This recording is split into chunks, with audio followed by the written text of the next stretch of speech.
ನಮಸ್ಕಾರ. ನಾನು CB ರಂಗನಾಥ್. ಪ್ರೀತಿ ಮಕ್ಕಳೇ, ನೀತಿಕತೆ ಸಂಖ್ಯೆ 523.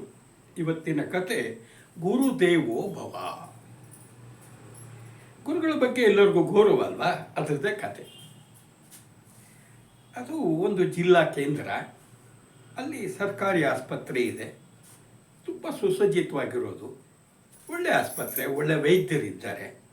ಅವತ್ತು ಆಸ್ಪತ್ರೆಯಲ್ಲಿ ಎಲ್ಲ ಸಿಬ್ಬಂದಿ ವರ್ಗ, ಅಲ್ಲಿರೋ DMO ಡಾಕ್ಟ್ರುಗಳೆಲ್ಲ ತುಂಬ ಚುರುಕಾಗಿಬಿಟ್ಟಿದ್ದಾರೆ.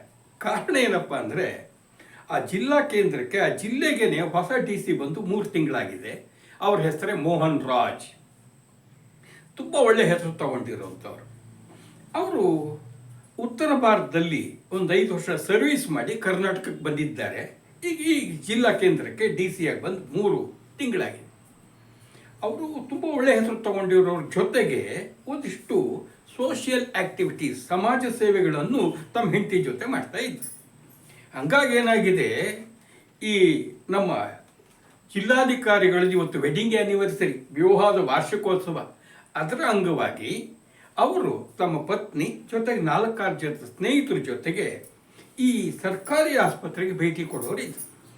ಅಲ್ಲಿ ಎಲ್ಲ ರೋಗಿಗಳಿಗೂ ಅವ್ರಿಗೆ ಉಪಚರಿಸಿ, ಅವ್ರಿಗೆ ಕುಶಲೋಪರಿ ಕೇಳಿ, ಅವರಿಗೆಲ್ಲ ಹಣ್ಣುಗಳನ್ನು, ಬ್ರೆಡ್ಗಳನ್ನು, ಬಿಸ್ಕತ್ತನ್ನು ಕೊಟ್ಟು ಹೋಗೋದು ಅವ್ರ ಕಾರ್ಯಕ್ರಮ ಇತ್ತು. ನಮ್ಮ DMO ಮತ್ತು ಜಿಲ್ಲಾಧಿಕಾರಿಗಳಿಗೂ ಒಳ್ಳೆಯ ಸ್ನೇಹ ಇತ್ತು. ಹಾಗಾಗಿ ಜಿಲ್ಲಾಧಿಕಾರಿಗಳು ಬರ್ತಿದ್ದ ಹಾಗೇ ನಮ್ಮ DMO ವೈದ್ಯರಲ್ಲಿ ಹೋಗಿ ಅವ್ರು ಬರಮಾಡಿಕೊಂಡ್ರು. ಸರಿ, ಎಲ್ಲ ಕಡೆಗೂ ಸಹಿತ ನಗುಮುಖದಿಂದ ಈ ದಂಪತಿಗಳಿಬ್ಬರು ಸಹಿತ ತಮ್ಮ ಸ್ನೇಹಿತರ ಜೊತೆ ಹೋಗಿ ಎಲ್ಲರನ್ನು ವಿಚಾರಿಸ್ಕೊಂಡು ಸರ ಅವರಿಗೆಲ್ಲ ಹೂವನ್ನು, ಬಿಸ್ಕತ್ತನ್ನು ಕೊಟ್ಟು 2 ಒಳ್ಳೆ ಮಾತು ಹೇಳಿ ಬರ್ತಾ ಬಂದರು. ಸಾಕಷ್ಟು ದೊಡ್ಡ ಆಸ್ಪತ್ರೆ. ಕೊನೆಗೆ ಯಾವುದು ಒಂದು ಜನರಲ್ ವಾರ್ಡು. ಅದರಲ್ಲಿ ಎಲ್ಲ ರೋಗಿಗಳು ಇದ್ದರು. 1-2-3 ಜನ ಅಲ್ಲಿ ಇರಲಿಲ್ಲ. ಅದನ್ನು ಜಿಲ್ಲಾಧಿಕಾರಿಗಳು ಗಮನಿಸಿದರು. ಮುಗಿತಾ ಬಂತಲ್ಲ, ಇನ್ಯಾರು ಇದ್ದಾರೆ ಅಂದಾಗ ಅಲ್ಲಿ ಡಾಕ್ಟ್ರ್ ಹೇಳಿದರು, ಸರ್, ಈಗ ಅಲ್ಲಿ ಹೊರಗಡೆಗೆ ಪಾರ್ಕ್ ಇದೆ, ಅವತ್ತು 2-3 ಜನ ನಮ್ಮ ರೋಗಿಗಳು ಅಲ್ಲಿದ್ದಾರೆ, ಅಲ್ಲಿ ಓಡಾಡ್ತಾ ಇದ್ದಾರೆ, ಅವ್ರು ಉಳ್ಕೊಂಡಿದ್ದಾರೆ. ಅಯ್ಯೋ, ಅವ್ರು ಇಲ್ಲಿ ಕರೆಸೋದಕ್ಕೆ, ನಾವೇ ಅಲ್ಲಿ ಹೋಗೋಣ ಅಂಥೇಳಿ ಜಿಲ್ಲಾಧಿಕಾರಿಗಳು ಅಲ್ಲಿ ಹೊರಟು ನೋಡ್ತಾರೆ. ಅಲ್ಲಿ ಯಾರೋ 2 ರೋಗಿಗಳ ಜೊತೆಗೆ ಸುಮಾರು 65 ವರ್ಷದ ಒಬ್ಬ ವಯಸ್ಸಿನ ವ್ಯಕ್ತಿ, ಮುಖದಲ್ಲಿ ಅದೇನೋ ಹೊಳಪು ತೇಜಸ್ಸಿದೆ. ಅನಾರೋಗ್ಯ ಕಂಡರೂ ಸಹಿತ ಅದೇನೋ ಆತ್ಮವಿಶ್ವಾಸ ಕಣ್ಣುಗಳಲ್ಲಿ. ಅವ್ರು ನೋಡಿದ ಪೂಜ್ಯ ಭಾವನೆ ಬರಬೇಕು, ಹಂಗೆ ಕಾಣ್ತಾ ಇದೆ. ಎಲ್ಲೋ ನೋಡ್ದಂಗೆ ಅನ್ನಿಸ್ತಾ ಇದೆ, ಏನು ಅಂತ ಹೊಳಿತಾ ಇಲ್ಲ. ಅವ್ರ ಕಡೆಗೆ ಹೋದ್ರು, ಅವ್ರನ್ನ ಮಾತಾಡಿಸ್ಬೇಕು. ಇವರು ರೋಗಿಗಳು, ಇವ್ರಿಗೂ ಹಣ್ಣನ್ನು ಕೊಡಬೇಕು ಅಂತ. ಆ ವಯಸ್ಸಾದ ವ್ಯಕ್ತಿ ಎದ್ದವರು ವಾರ್ಡ್ಗಳಿಗೆ ಬರಕ್ಕೆ ಹೋದಾಗ ಅದು ಏನೋ ಎಡುಕೊಂಡು ಬೀಳೋಂಗಾಗಿಬಿಡ್ತು. ತಕ್ಷಣ ನಮ್ಮ ಜಿಲ್ಲಾಧಿಕಾರಿಗಳು ಮೋಹನ್ ರಾಜ್ ಹೋಗಿ ಅವ್ರನ್ನ ಭದ್ರವಾಗಿ ಹಿಡ್ಕೊಂಡ್ರು. ಆ ವಯಸ್ಸಾದ ವ್ಯಕ್ತಿಗೆ ಯಾರು ಅಂತ ಗೊತ್ತಾಗಲೇ ಇಲ್ಲ. ಧನ್ಯವಾದಗಳು ಅಪ್ಪ, ನನಗೆ ಭಾಳ ಉಪಕಾರ ಮಾಡಿದ್ರಿ. ಹತ್ತದಿನ ನೋಡಿ ಅವ್ರ ಧ್ವನಿ ಕೇಳಿದಾಗ ಛಕ್ ಅಂತೇಳಿ ಜಿಲ್ಲಾಧಿಕಾರಿ ಮೋಹನ್ ರಾಜಿಗೆ ಚಲೋ ನೆನಪಾಗ್ಬಿಡ್ತು. ಅನುಮಾನ ಇದ್ದಿದ್ದು ಖಾತ್ರಿ ಆದಂಗೆ ಆಯಿತು. ಸರ್, ನೀವು ಬೆಳಗಾಂನಲ್ಲಿ ಶಾರದಾ ಹೈಸ್ಕೂಲಿನ ಪ್ರಿನ್ಸಿಪಾಲ್ KKM ಅಲ್ವಾ ಅಂದುಬಿಟ್ರು. ಹೌದು, ಅದು ಕೂಡಲೇ ಜಿಲ್ಲಾಧಿಕಾರಿಗಳಿಗೆ ಮೈಯೆಲ್ಲ ರೋಮಾಂಚನ. ಅವ್ರ ಕೈಯನ್ನು ಭದ್ರವಾಗಿ ಹಿಡ್ಕೊಂಡು ಕಣ್ಣಿಗೆ ಹೊತ್ಕೊಂಡ್ರು. ಸರ್ ಬನ್ನಿ ಕೂತ್ಕೊಳ್ಳಿ. ನಾನು ಕಲ್ಲು ಬೆಂಚ್ ಮೇಲೆ ಅವ್ರನ್ನ ಕೂಡಿಸಿದ್ರು. ಜೊತೆಗೆ ತಾವು ನಿಂತರು. ಯಾರಪ್ಪ ನೀವು, ಕೂತ್ಕೊಳ್ಳಿ, ನನ್ನನ್ನು ಕೂಡಿಸಿದ್ದೀರಲ್ಲ ಅಂಥೇಳಿ ಆ ವಯಸ್ಸಾದವ್ರು ಕೇಳಿದ್ರು. KKM. ಸರ್, 20 ವರ್ಷದ ಕೆಳಗೆ ನಾನು ಅಲ್ಲಿ ನಿಮ್ಮ ಶಿಷ್ಯನಾಗಿದ್ದೆ, ನನ್ನ ಹೆಸರು ಮೋಹನ್ ರಾಜ್ ಅಂದಾಗ ಹೀಗೆ ತಲೆ ಅಂದ್ಕೊಂಡ್ರು. 20 ವರ್ಷ ಅಂತಿದೆಯಾ? ಈಗ ನಾವು 2025ರಲ್ಲಿ ಇದ್ದೀವಿ. 2005 ನೆನಪಾಗ್ತಾ ಇಲ್ಲ, ವಯಸ್ಸಾಗಿಬಿಟ್ಟಿದೆ, ಬೆಳೆದು ಬಿಟ್ಟಿರ್ತೇನಪ್ಪ ಹುಡುಗರು. ಅದು ಸರಿ, ತಾವೇನಿಲ್ಲಿ ಅಂಥೇಳಿ KKM ಈ ನಮ್ಮ ಯಾರು ಜಿಲ್ಲಾಧಿಕಾರಿಗಳು ಕೇಳಿದರು. ಏನು ಹೇಳಲಿ, ಟ್ರೀಟ್ಮೆಂಟ್ಗೆ ಏನು ಬಂದಿದ್ದೀನಪ್ಪ, ನಾನು ರಿಟೈರ್ಡ್ ಆಯಿತು, 5 ವರ್ಷ ಆಯಿತು. ಹಾಗಾಗಿ ಇಲ್ಲಿ ಮಗನ ಮನೆ ಇದೆ. ಮಗ ರೆವಿನ್ಯೂ ಡಿಪಾರ್ಟ್ಮೆಂಟಲ್ಲಿದ್ದಾನೆ. ಅದರೇನೋ ತೊಂದರೆಯಾಗಿ ಆ ಮೊಮ್ಮಗುಗೆ ಹುಷಾರಿಲ್ಲ. ಹಾಗಾಗಿ ಕರ್ಕೊಂಡು ಬೆಂಗಳೂರಿಗೆ ಹೋಗಿದ್ದಾರೆ. 1 ತಿಂಗಳಾಗೋಯ್ತು. ನನಗೇನೋ ಸಣ್ಣದಾಗಿ ಅನಾರೋಗ್ಯ ಕಾಣಿಸ್ಕೊಳ್ತು, ಇಲ್ಲಿ ಇಟ್ಕೊಂಡು ಟ್ರೀಟ್ಮೆಂಟ್ ಕೊಡ್ತಾ ಇದ್ದಾರಪ್ಪ, ಇಲ್ಲಿದ್ದೀನಿ ಅಂಥೇಳಿ ಹೇಳಿದರು. ಆಗ ಸರ್ ನನ್ನ ನೆನಪು ಬರಲಿಲ್ವಾ ಅಂದಾಗ, ಇಲ್ಲಪ್ಪ ಗೊತ್ತಾಗ್ತಾ ಇಲ್ಲ, ನೀವು ಅದೇನು ಅಂತ ಗೊತ್ತಾಗ್ತಿಲ್ಲ ಅಂದಾಗ, ಸರ್ ಒಂದು ಘಟನೆ ಹೇಳ್ತೀನಿ ಕೇಳಿ. 20 ವರ್ಷದ ಕೆಳಗೆ ಏನಲ್ಲ, 2005 ಅಲ್ಲಿ ರಾಜು ಕುಲಕರ್ಣಿ ಅಂತೇಳಿ ಒಬ್ಬ ಹುಡುಗ ಒಂದು ವಾಚ್ ಕಳ್ಕೊಂಡಿದ್ದ. ಅದು ಅವ್ರ ಅಣ್ಣ ದುಬೈನಿಂದ ತಂದಿದ್ದು. ಆ ವಾಚ್ ಕಳೆದು ಹೋಗಿದ್ದನ್ನು ಪತ್ತೆ ಮಾಡಿಕೊಟ್ರೆ ನೀವು, ಈಗ ನೆನಪಾಯ್ತಾ? ಹಾಂ, ಹೌದು ಹೌದು, ಈಗ ನೆನಪಾಯಿತು ಅಂಥೇಳಿ ಆ ಘಟನೆ ಎಲ್ಲವೂ ಸಹಿತ ನಮ್ಮ KKM ರವರ ಮನಸ್ಸಿನಲ್ಲಿ ಬಿಚ್ಚಿಕೊಳ್ತು. KKM ಅಂದರೆ ಕೆ ಕೃಷ್ಣಮೂರ್ತಿ ಬಹಳ ಆದರ್ಶವಾದಿ, ಖಡಾಖಂಡಿತವಾದಿ, ಮಾತು ಹೊರಟು ಮನಸ್ಸು ಮೃದು. ಅವರು ಶಾರದಾ ಪ್ರೌಢಶಾಲೆಯಲ್ಲಿ ಅಧ್ಯಾಪಕರಾಗಿ ಸೇರಿ 10ನೇ ವರ್ಷಕ್ಕೆ ಅಲ್ಲಿ ಪ್ರಿನ್ಸಿಪಾಲ್ ಆಗಿ ನಿಯುಕ್ತಿಯಾಗಿಬಿಟ್ರು. ಡಿಸಿಪ್ಲಿನ್ ಇತ್ತು ನಿಮಗೆ, ಆ ಶಾಲೆಯಲ್ಲಿ ಬೋಧನೆ ಚೆನ್ನಾಗಾಯಿತು, ಅಭಿವೃದ್ಧಿ ಆಯಿತು, ಆ ಶಾಲೆಗೆ ತುಂಬ ಒಳ್ಳೆಯ ಹೆಸರಿತ್ತು. ಒಂದಿನ ಏನಾಗಿದೆ, ಒಬ್ಬ 10ನೇ ಕ್ಲಾಸ್ ವಿದ್ಯಾರ್ಥಿ, ಎ ಸೆಕ್ಷನ್ನು, ರಾಜು, ಅವನು ಸೀದಾ ಕಣ್ಣೀರು ಹಾಕ್ಕೊಂಡು ಬಂದು ಆಫೀಸಿನಲ್ಲಿದ್ದಂಥ ಹೆಡ್ ಮಾಸ್ಟರ್ ಪ್ರಿನ್ಸಿಪಾಲನ್ನು ಭೇಟಿ ಮಾಡಿದ. ಯಾಕೆ ಏನಾಯಿತು ಅಂತ ಕೇಳಿದ್ರು. ಸರ್, ನಮ್ಮ ಅಣ್ಣ ದುಬೈನಲ್ಲಿದ್ದಾರೆ, ಕೆಲಸ ಮಾಡ್ತಿದ್ದಾರೆ, ಅವರೊಂದು ಅಮೂಲ್ಯವಾದ ವಿದೇಶಿ ವಾಚನ್ನು ಕೊಂಡುಕೊಂಡಿದ್ದು, ರಜಕ್ಕೆ ಬಂದಿದ್ದಾರೆ, ನಾನು ಅದನ್ನು ಸ್ನೇಹಿತರಿಗೆಲ್ಲ ತೋರಿಸ್ಕೊಂಬರ್ತೀನಿ ಅಂತೇಳಿ ತೊಗೊಂಡು ಬಂದಿದ್ದೆ ಸರ್. ಮೊದಲನೇ ಪೀರಿಯಡ್ ಎಲ್ಲ ಸ್ನೇಹಿತರಿಗೂ ತೋರಿಸ್ದೆ. 2 ಪೀರಿಯಡ್ ಆದಮೇಲೆ ಮಧ್ಯದಲ್ಲಿ ಬಿಡುವಿಗೆ ಅಂತೇಳಿ ಹೊರಗಡೆ ಹೋಗಿ ಬಂದು ಆಮೇಲೆ ನೋಡ್ತೀನಿ, ಆ ವಾಚ್ ಇಲ್ಲೇ ಇಲ್ಲ ಸರ್. ನಾನು ಹೆಂಗೆ ಹೋಗಲಿ ಸರ್ ಮನೆಗೆ?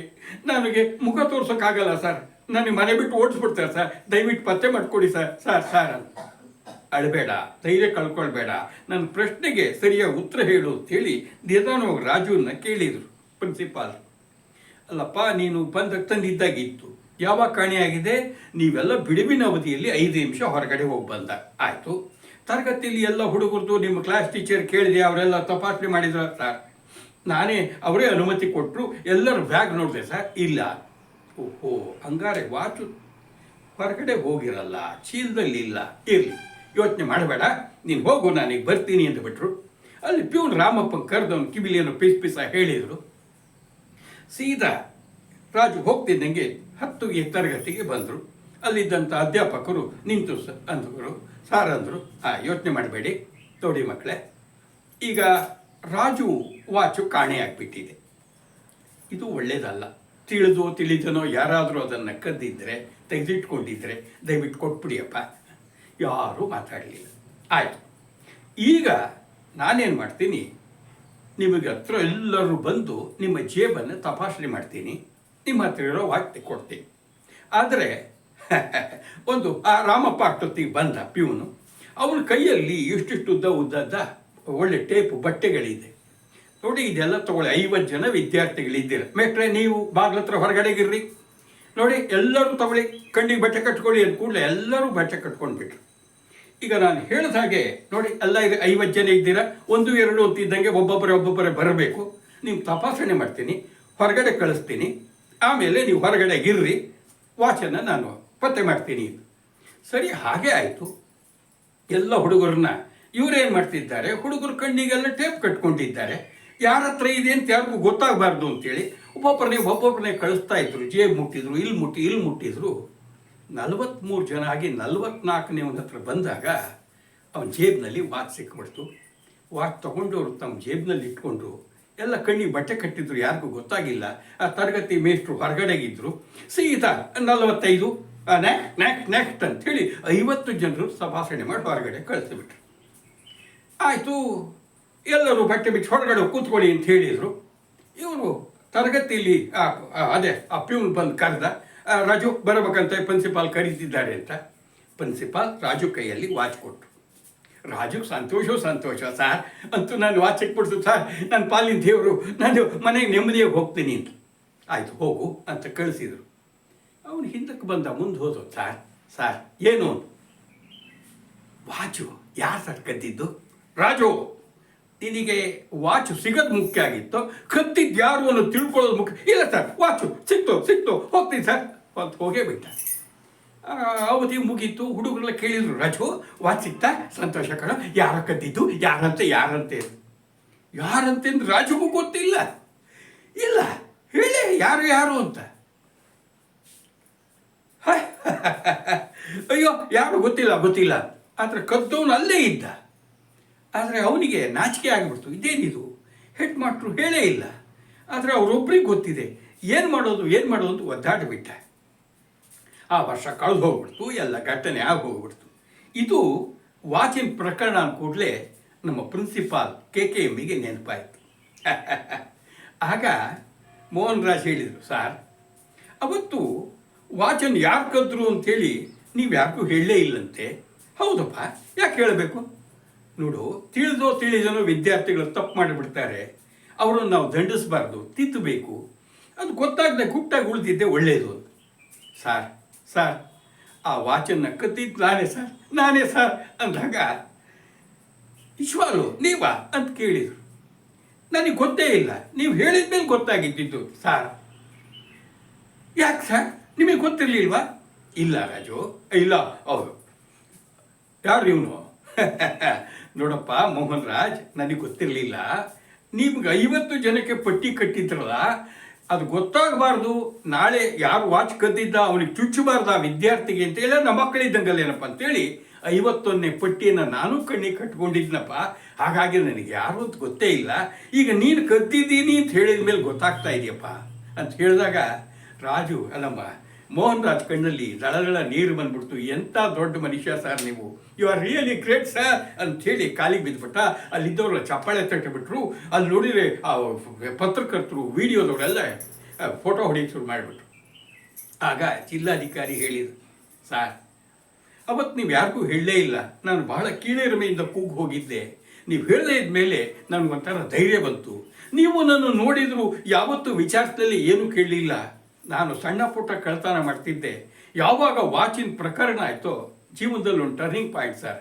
ಮತ್ತಾವತ್ತು ಸುಳ್ಳು ಮೋಸ ವಂಚನೆ ಮಾಡಲಿಲ್ಲ. ಅವತ್ತು ತೀರ್ಮಾನ ಮಾಡಿದೆ, ಏನಾದರೂ ಸಾಧನೆ ಮಾಡಬೇಕು, ಏನಾದರೂ ಮಾಡಿ ನಾನು ಈ ಕಳಂಕ ತೊಡ್ಕೋಬೇಕು ಅಂತ. ಅಲ್ಲಿಂದ ಬಿಗಿಯಾಗಿ ಓದೋಕ್ಕೆ ಶುರು ಮಾಡಿದೆ ಸರ್. ಆಗ 85% ತೊಗೊಂಡು ಪಾಸ್ ಆದೆ. ನಮ್ಮ ತಂದೆಗೆ ಟ್ರಾನ್ಸ್ಫರ್ ಆಯಿತು. ನಾನು ಅಲ್ಲಿಂದ ಬೆಂಗಳೂರಿಗೆ ಬಂದೆ. PUCಲಿ ಒಳ್ಳೆ ಸ್ಕೋರ್ ಮಾಡಿದೆ, ಇಂಜಿನಿಯರಿಂಗ್ ಮುಗಿಸಿದೆ. ಅಂತೂ ಇಂತೂ ಅವ್ರಿವ್ರ ನೆರವಿನಿಂದ IAS ಮಾಡಿಬಿಟ್ಟೆ ಸರ್. ನಾನು 5 ವರ್ಷ ಉತ್ತರ ಭಾರತದಲ್ಲಿ ಕೆಲಸ ಮಾಡಿ ಬಂದೆ ಸರ್. ನನ್ನ ಪಾಲಿನ ದೇವರು ಸರ್, ನನಗೆ ನೀವು ದರ್ಶನ ಕೊಟ್ಬಿಟ್ರಿ ಅಂತೇಳಿ ಅವರಿಗೆ ನಮಸ್ಕಾರ ಮಾಡ್ತಾ ಅವ್ರ ಹೆಂಚಿ ಬಾಯಿ ತಪ್ಕೊಂಡ್ಬಿಟ್ರು. ಅಲ್ಲಿ ಇದ್ದವ್ರ ಕಣ್ಣಲ್ಲೆಲ್ಲ ನೀರು.